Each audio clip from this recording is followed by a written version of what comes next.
जानिए, आखिर भगवान श्री राम की मृत्यु कैसे हुई।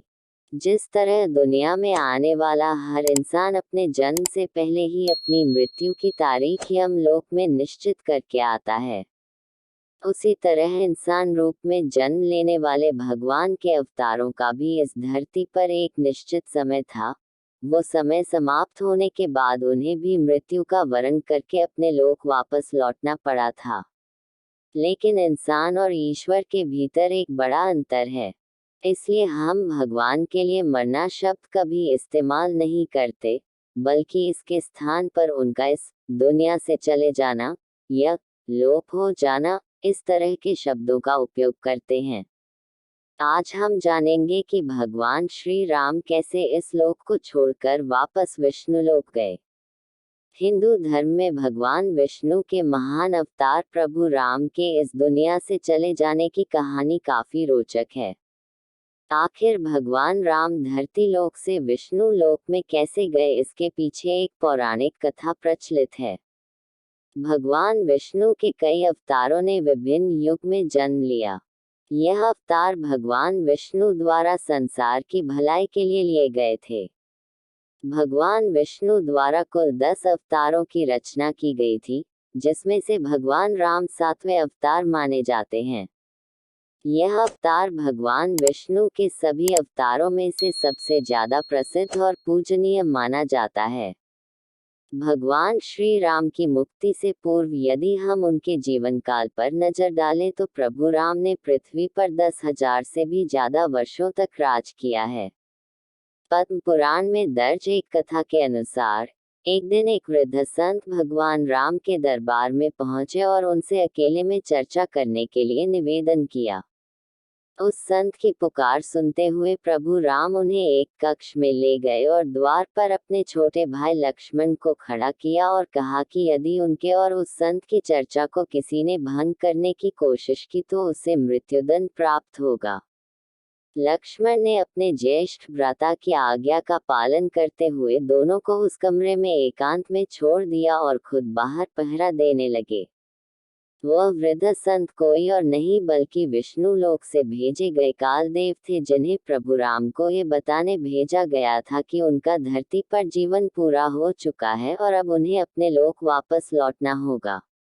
अभी उस संत और श्री राम के बीच चर्चा चल ही रही थी कि अचानक द्वार पर ऋषि दुर्वासा आ गए। उन्होंने लक्ष्मण से भगवान राम से बात करने के लिए कक्ष के भीतर जाने के लिए निवेदन किया, लेकिन श्री राम की आज्ञा का पालन करते हुए लक्ष्मण ने उन्हें ऐसा करने से मना किया। ऋषि दुर्वासा हमेशा से ही अपने अत्यंत क्रोध के लिए जाने जाते हैं, जिसका खामियाजा हर किसी को भुगतना पड़ता है, यहाँ तक कि स्वयं श्री राम को भी। लक्ष्मण के बार बार मना करने पर भी ऋषि दुर्वासा अपनी बात से पीछे ना हटे और अंत में लक्ष्मण को श्री राम को श्राप देने की चेतावनी दे दी। अब लक्ष्मण की चिंता और भी बढ़ गई। वे समझ नहीं पा रहे थे कि आखिरकार अपने भाई की आज्ञा का पालन करें या फिर उन्हें श्राप मिलने से बचाएं। लक्ष्मण हमेशा से अपने ज्येष्ठ भाई श्री राम की आज्ञा का पालन करते आए थे। पूरे रामायण काल में वे एक क्षण भी श्री राम से दूर नहीं रहे। यहाँ तक कि वनवास के समय भी वे अपने भाई और सीता के साथ ही रहे थे और अंत में उन्हें साथ लेकर ही अयोध्या वापस लौटे थे। ऋषि दुर्वासा द्वारा भगवान राम को श्राप देने जैसी चेतावनी सुनकर लक्ष्मण काफी भयभीत हो गए और फिर उन्होंने एक कठोर फैसला लिया।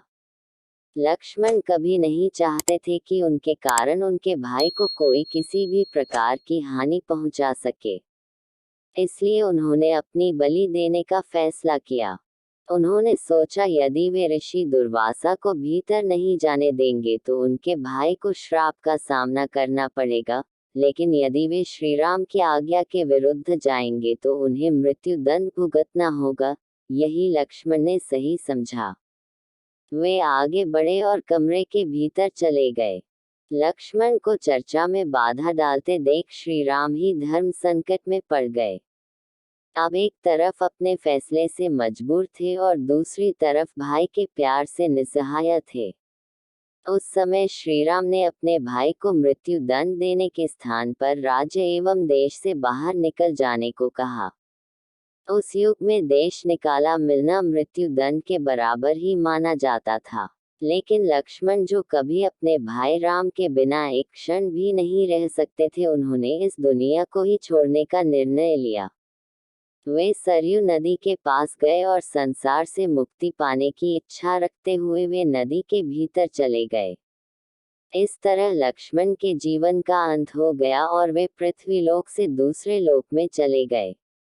लक्ष्मण के सरयू नदी के अंदर जाते ही वह अनंत शेष के अवतार में बदल गए और विष्णु लोक चले गए।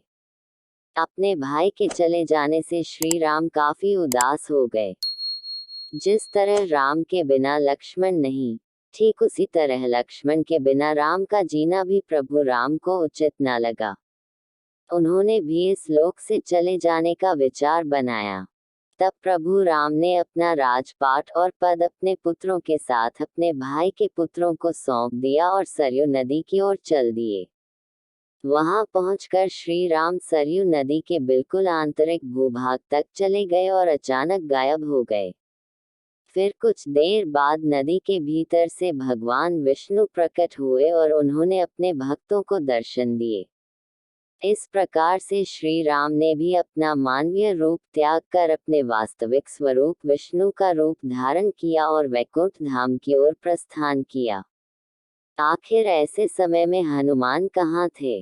भगवान श्री राम के मृत्यु वरण में सबसे बड़ी बाधा उनके प्रिय भक्त हनुमान थे, क्योंकि हनुमान के होते हुए यम की इतनी हिम्मत नहीं थी कि वो राम के पास पहुंच चुके, पर स्वयं श्री राम से इसका हल निकाला। आइए जानते हैं कैसे श्री राम ने इस समस्या का हल निकाला। राम जान गए थे कि उनकी मृत्यु का समय हो गया था। वह जानते थे कि जो जन्म लेता है उसे मरना पड़ता है। यम को मुझ तक आने दो, मेरे लिए वैकुंठ, मेरे स्वर्गिक धाम जाने का समय आ गया है, उन्होंने कहा। लेकिन मृत्यु के देवता यम अयोध्या में घुसने से डरते थे, क्योंकि उनको राम के परम भक्त और उनके महल के मुख्य प्रहरी हनुमान से भय लगता था। यम के प्रवेश के लिए हनुमान को हटाना जरूरी था। इसलिए राम ने अपनी अंगूठी को महल के फर्श के एक छेद में से गिरा दिया और हनुमान से इसे खोजकर लाने के लिए कहा। हनुमान ने स्वन्य का स्वरूप छोटा करते हुए बिल्कुल भंवरे जैसा आकार बना लिया और केवल उस अंगूठी को ढूंढने के लिए छेद में प्रवेश कर गए। वह छेद केवल छेद नहीं था, बल्कि एक सुरंग का रास्ता था जो सांपों के नगर नागलोक तक जाता था। हनुमान नागों के राजा वासुकी से मिले और अपने आने का कारण बताया। वासुकी हनुमान को नागलोक के मध्य में ले गए, जहां अंगूठियों का पहाड़ जैसा ढेर लगा हुआ था। यहाँ आपको राम की अंगूठी अवश्य ही मिल जाएगी, वासुकी ने कहा। हनुमान सोच में पड़ गए कि वो कैसे उसे ढूंढ पाएंगे, क्योंकि ये तो भूसे में सुई ढूंढने जैसा था। लेकिन सौभाग्य से जो पहली अंगूठी उन्होंने उठाई वो राम की अंगूठी थी। आश्चर्यजनक रूप से दूसरी भी अंगूठी जो उन्होंने उठाई वो भी राम की ही अंगूठी थी। वास्तव में वो सारी अंगूठी जो उस ढेर में थी, सब एक ही जैसी थी। इसका क्या मतलब है? वह सोच में पड़ गए। वासुकी मुस्कुराए और बोले, जिस संसार में हम रहते हैं वो सृष्टि व विनाश के चक्र से गुजरती है। इस संसार के प्रत्येक सृष्टि चक्र को एक कल्प कहा जाता है। हर कल्प के 4 युग या 4 भाग होते हैं। दूसरे भाग या त्रेता युग में राम अयोध्या में जन्म लेते हैं। एक वानर इस अंगूठी का पीछा करता है और पृथ्वी पर राम मृत्यु को प्राप्त होते हैं। इसलिए ये सैकड़ों हजारों कल्पों से चली आ रही अंगूठियों का ढेर है। सभी अंगूठियां वास्तविक हैं। अंगूठियां गिरती रहीं और इनका ढेर बड़ा होता रहा। भविष्य के रामों की अंगूठियों के लिए भी यहाँ काफी जगह है। हनुमान जान गए कि उनका नागलोक में प्रवेश और अंगूठियों के पर्वत से साक्षात कोई आकस्मिक घटना नहीं थी। ये राम का उनको समझाने का मार्ग था कि मृत्यु को आने से रोका नहीं जा सकेगा। राम मृत्यु को प्राप्त होंगे, संसार समाप्त होगा, लेकिन हमेशा की तरह संसार पुनः बनता है और राम भी पुनः